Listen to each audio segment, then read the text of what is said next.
So I'm gonna start here with my all-in-one paint deglosser. I'm gonna use just a little chippy throwaway brush here. I started with the door facings because to me those are the areas that are going to possibly show more signs of wear. They're definitely gonna get more abuse. So I'm gonna take a green scrubby and I'm just gonna start by giving it a little light scrubbing everywhere that I just put the deglosser, which again is just on the face of the door right now. So now I've given it a little light scrubbing. I'm gonna take my scrubby, 2 hands, and I'm really gonna scrub now.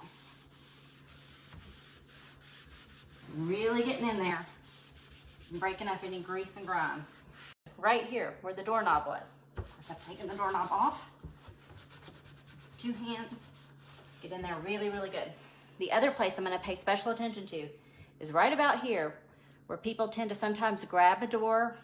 I'm gonna take my rag and just dry it off. Just wipe away. This is important because we've just broken up all this grease and grime. Now we gotta get rid of it. We don't wanna paint over that. Now that this door has been done for a second, it's dry, the next most important step is I'm gonna feel it. I'm gonna feel if I feel some resistance to my hand, okay? And I do. Oh, I'm listening for, let's see if I can get it to do it. Oh, you hear it? A little squeak.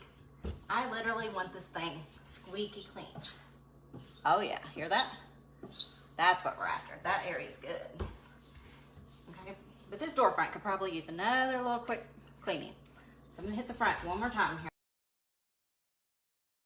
So now, I'm gonna go ahead and open it up. Don't judge what's in my cabinet. This is under my sink. I'm gonna hit this little door facing here, or cabinet facing, because the door was covering part of this. So I've gotta open it up and hit it now.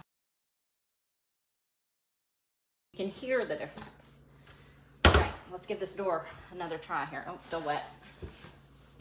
Takes it about 30 seconds to a minute to dry. Right here where somebody might open a door. Those are the areas that are gonna be prone to chipping.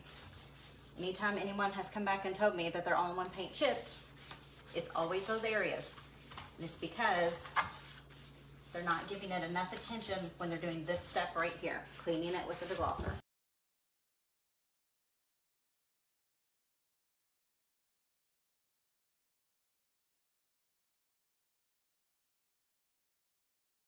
There.